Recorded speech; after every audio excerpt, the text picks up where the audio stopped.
Welcome back. It is Wednesday, January 3rd in the NBA. My 5 favorite picks are on the way. Let's recap yesterday, a 1-2 day, continuing a little bit of our cold streak, but we're turning that around today. Let's talk about our winner and our losers. We had SGA 30 plus points, Tatum 20 plus, and Kristaps 15 plus points in that same game parlay for plus 120. That cashed pretty easily. Not only did they all hit these lines, they all hit their regular over in points, and they all scored 30 plus points, which I don't even know the odds of that, but that was probably a ridiculous payout. We certainly appreciate them for doing their job. Klay Thompson, I don't really know what to do with there. Over 16 and a half points. He made me give away $50 on Twitter because I said I'd do that if he didn't hit. Scored 15 points. I think he missed a 3 at the end of the game. I was asleep because after the first half where he played 9 minutes due to foul trouble, shot only twice, I said, nope, I'm out of here. And of course, he came real close, did not come through. Kobe White ended with 7 due to that blowout. I do want to put a note in here, though. We will likely add a play today. I don't want to guarantee it. Probably about a 99% chance I add a play or 2 or maybe even 3 today. Check the pinned comment. That's where I post them. Also, we'll post them on our Twitter and stuff like that and send them out early to our DubClub and our COS All-Stars if you want to join that. All the details down below. But check that pinned comment, though. You don't want to miss out on any added plays. I really like the card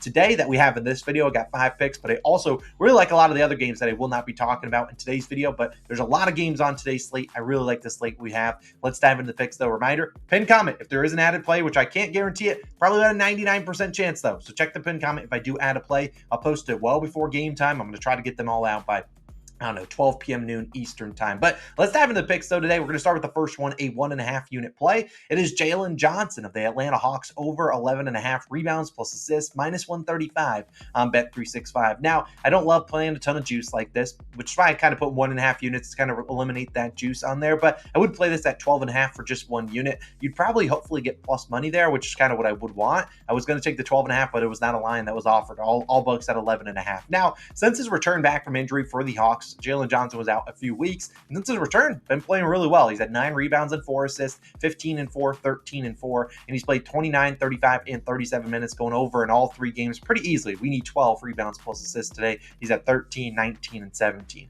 Now he's averaged 18.7 potential rebounds during that time span, most on the team, and 5.7 potential assists, which is, obviously not most on the team, and I think 3rd on the team. And he's a willing passer. He's going to make those second passes, and I don't really actually love Jalen Johnson to score the basketball today because they're facing the OKC Thunder, a team that is notoriously very good at stopping people in the paint, which is kind of where Jalen Johnson does the majority of his damage. So maybe he gets the ball at the free throw line and sees 3 bodies coming his way, and then he can kick it out to a shooter. Maybe we see some more assists for him than he normally gets. But DeAndre Hunter remains out for the Hawks, and they're not necessarily shorthanded a ton, but DeAndre Hunter, obviously a very good wing. They kind of need Jalen Johnson out there, and he's been terrific for the Hawks when he's been playing. And he gets a great matchup, like I said, against OKC, who allow the 5th most rebounds per game and the 9th most assists per game. In their first matchup, they played earlier this season, Johnson, 12 rebounds on 19 rebound chances and 5 assists on 6 chances. So he crushed the line, 17 rebounds plus assists. We only need 12 today, and I really like him today. I really think this is a good spot for him. We just saw yesterday, obviously the Thunder played the Celtics. You saw Tatum. He had 21 rebounds plus assists. Very similar to, Jalen Johnson in terms of kind of the weak side rebounder most times. You saw Porzingis also had 12. Drew Holiday had 12. Garrick White had 11. So like I said, they give up a lot of rebounds and assists. Very good defense, but give up a lot of those rebounds and assists too. They're also coming off a back-to-back. They have to travel from OKC to Atlanta. Obviously not the biggest travel commute, but they still have to travel. So maybe their legs aren't there for the first few quarters or first few minutes. And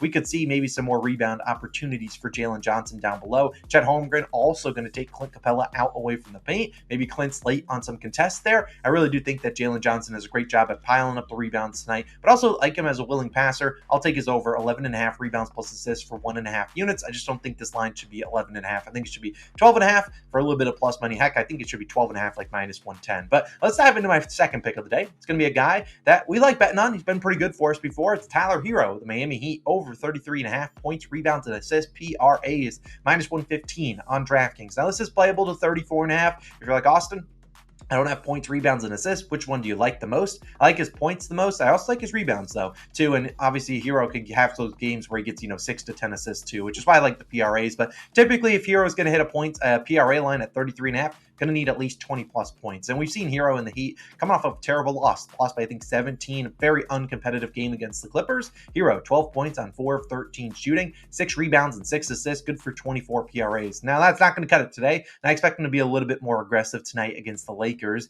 The Heat are a very short-handed team. Jimmy Butler is out, which is big and notable. Haywood Highsmith, another role player, out. Caleb Martin, doubtful. Kyle Lowry expected to return, but I'm not worried about Kyle Lowry being out there. So we've seen Hero pretty dominant last 6 6 games. Hero 24, which is that last game versus the Clippers, then 37, 35, 33, 39, and 43 PRA. So going over in the 4 of the last 6, you look at the 2 games you went under. Obviously, last game when he shot 30% from the field, the other game he ended on the hook, only shot 32%. Like, I expect Hero's usage to continue to be pretty high on this team. They don't really have a lot of playmakers in that starting lineup. Jaquez has been pretty good, but he kind of needs someone to give him the rock. And this isn't the easiest matchup against the Lakers. They have some good defenders out there, but we've seen these teams already play before. And the Lakers and Heat, when they played back, I believe sometime early in December, Hero 22 points, 8 of 20, 5 rebounds, and 5 assists. So did go under 32 PRAs. However, in that game, Jimmy Butler, 38 PRAs, and Bam Adebayo had 51 PRAs. Number one, Jimmy Butler's not getting 38 PRAs because he's not playing, and I would be shocked if Bam Adebayo had as good of a game as he had in that game as he does today. That's normally not Bam to get 51 PRAs. So, I really think Tyler Hero is going to have plenty of open mid-range opportunities. We know Anthony Davis, a guy that loves to play drop coverage, going to sag in the paint, and I think that we'll see Tyler Hero get to the mid-range, which is kind of where he wants to get. He can knock down those shots, probably get some open threes too. I just think he's going to have the ball in his hands a ton. Coming off a game where they got smoked, I think Tyler Hero plays a lot better tonight. Attempts probably 18 to 22 shots.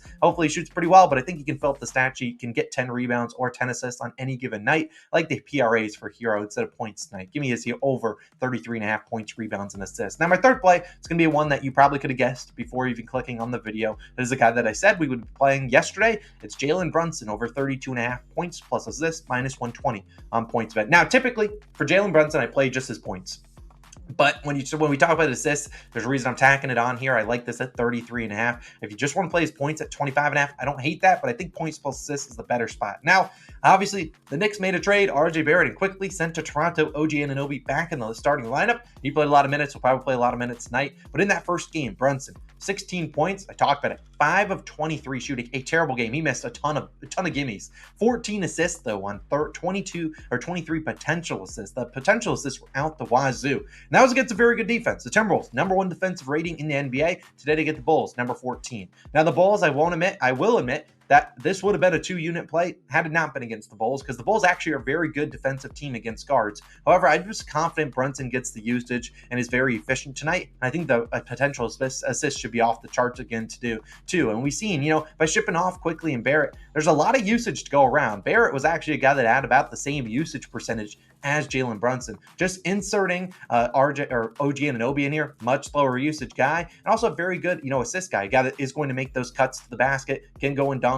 and stuff like that, can make some open 3-pointers in the corner. And that's why we saw him have, 23 potential assists and 14 actual assists. So look, the Knicks, and I'm a big Knicks fan, don't really have a good playmaker behind Jalen Brunson. So think about the other guys handling the ball. DiVincenzo and Josh Hart, not really the guys you want running an offense. Julius Randle obviously has been really good over the last 20 games or so. But I just think at the end of the day, they need Jalen Brunson out there to run this offense. And I think he's going to have plenty of field goal attempts, even if it is a tough matchup. I think he knocks down more shots than the 5 for 23 he just shot. Probably gets close to 15 to 20 potential assists once again. And I think that the Bulls can keep this game close. This is notoriously a Knicks game where they beat the Timberwolves, the team with the second best record in the NBA. Now got a team in the Bulls who just got smoked yesterday on a back-to-back. And this is a close game because that's just what the Knicks do. So I really think this is a close game. Jalen Brunson sees his normal minutes, does start at the beginning of the fourth, but I really like his over 32.5 points plus assists, minus 120 on PointsBet. I really like Brunson tonight. You guys know I love him. He's a COS Hall of Famer. I think this is a good spot to back him coming off a bad game. Now, my fourth pick is going to be a guy that just got traded away,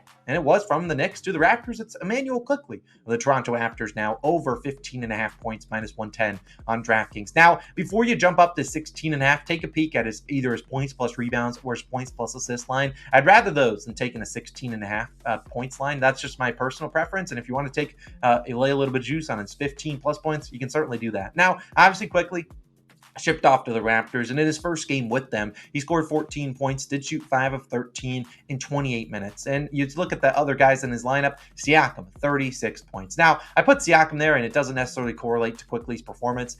The reason I put it there is because Siakam, 36 points, not going to happen very often. And he was scorched earth, could not miss, shot 20-plus times, got his free throw attempts too. However, this is a matchup that does not suit Siakam. They're playing the Memphis Grizzlies, a team with obviously JJJ down low, one of the Defensive Player of the Year candidates. They got other guys down there, and they don't give up a lot of points in the paint. I think it actually suits well for guys like Emmanuel Quickly, maybe Dennis Schroeder, maybe Gary Trent Jr., guys that can shoot the three-pointer against this Grizzlies team, a team that gives up a lot of threes, not a lot of points in the paint. That suits up perfectly for a guy like Quickly. And we saw, and Scotty Barnes, not really a guy that scores a lot from the three-point line either. So I don't see Scotty and Siakam have big days. I think they're going to need a guy like Quickly to go out there and knock down some threes, stretch the floor for him. And Quickly's not afraid of shooting shots. There's something, he will shoot whatever shot he gets. And the Raptors last game played about a 7.5 man rotation. I say that 7.5 man, you technically have to play 8 guys, but you look at Trent and Schroeder, both played about 26 and 30 minutes, good amount of minutes. But when I say 7.5 mans, Chris Boucher only 11 minutes. So I expect them to continue to play a short rotation with about 8 men out there. And Quickly, last with the Knicks, averaged 15 points per game in 24 minutes. Now,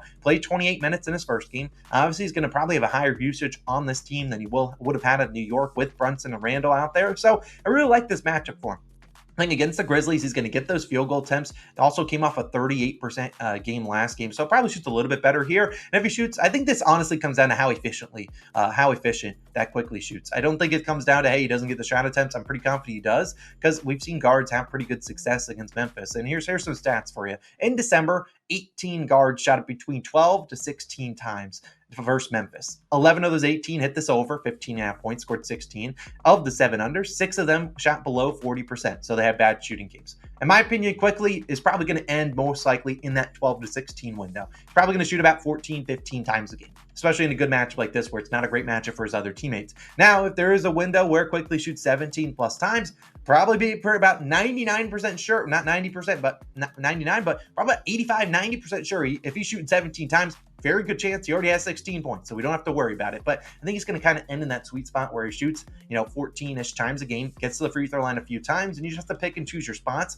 This is going to be a guy we're going to be targeting a lot through the end of the season. Quickly, obviously a guy still on his rookie deal, looking for a contract extension. And for a team like the Raptors, obviously still trying to battle for a play-in seed and stuff like that. They're obviously, Quickly's got other things on his mind. He wants to go out there and get a big contract extension this offseason. So he has a lot of incentive to play pretty well over these next few months. So Quickly won't be the last time you see him on the channel. Give me his over 15.5 points. Then my 5th and final play of the day, reminder, there's a very good chance we add some plays. Check the pinned comment. This one is a same game parlay. We're going to the Pistons and Utah Jazz game. Let's talk with these fellas. Jalen Duran, 10 plus points and 10 plus rebounds. Cade Cunningham, 15 plus points, and Larry Markkinen, 15 plus points, plus 130 on Bet365. Now, I know a lot of people are going to be in Duran's double-double prop. Don't blame them. It was about minus 120 on Bet365, but a lot more juiced on other books, like minus 200 on FanDuel. So I'm kind of in there too. 10 plus points and 10 plus rebounds is a double-double for him. Now, I really like Cade's matchup to score some points, and I really like Larry Markkinen to score some points too today. I just don't really like to put, several picks into one game. So I'd rather just go with this. Risk one unit to win 1.3. Hopefully we can get these same game parlays off on a hot streak. Now let's talk about Duran and why a lot of people will be on him today. 10 plus points and 10 rebounds in 7 straight games.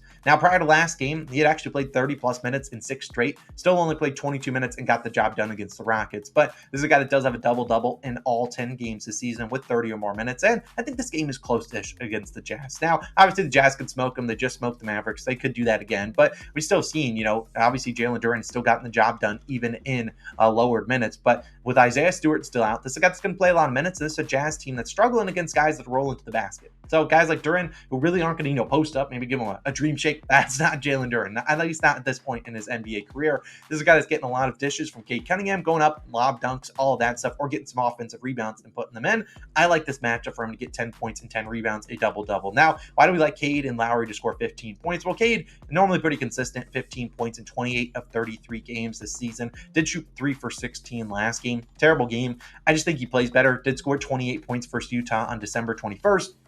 Cade's going to continue to be aggressive. I would be very shocked if a guy of his caliber went out there and shot terribly once again. He'll get to his spots, get to the free throw line. He'll do his thing. The Jazz don't really have that elite defender. I'm not really too scared about them slowing down Cade. Hopefully he's scoring points, and when they come up and try to stop him, he dishes it off to Jalen. He gets some rebounds and points and does all his things. Now, Larry Markkinen, I think people will be on his regular over in points today. I don't love him at 18 plus points, which I think is the only line on DraftKings, although I do think he could get that. He's normally pretty consistent, 15 points in 22 of 24 this season. If you have to take 18, you certainly can. You probably get better value here, but yeah, did score 38 in their last game versus the Pistons last year. Did not play in that December 21st game, but Markkinen just a really good shooter, has a lot of open opportunities from 3, but also really going to get into the free throw line. So if they close out too hard, he's capable of putting the ball on the ground and dribbling and getting to the hoop.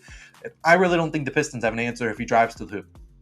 calling a spade. I just don't think they can stop him. So I really like the same game parlay. We cashed last night. I really like this one. I like Duran 10 plus and 10 plus. I like Cade and Lowry's matchups for 15 plus. I was going to add Bojan into here, but I just don't want to risk something on that with the guy that shoots a lot of 3-pointers, and you're kind of banking on him shooting well. Although, I think he probably gets you 15 points too if you're feeling spicy. But those are my 4-leg same game parlay, risking 1 unit to win 1.3. Let's get those same game parlays rolling. Hopefully, we can cash a couple in a row. But those are my 5 favorite picks of the day. As always, I know it's been a bad couple days, but we're going to bounce back. We always do. I'm very confident in today's slate. It's going to be a winning day. We're going to add some plays probably in the pinned comment, so check out those so you don't miss out on those added potential. And obviously, just check the pinned comment. I'll probably post some within the next hour or two once this video is live. You guys have a wonderful day. It's Austin. I'm signing out. I'll see you guys once again in the next one. Let's have a great day. Let's have a great bounce back day and dominate the slate. See you guys in the next one. Peace.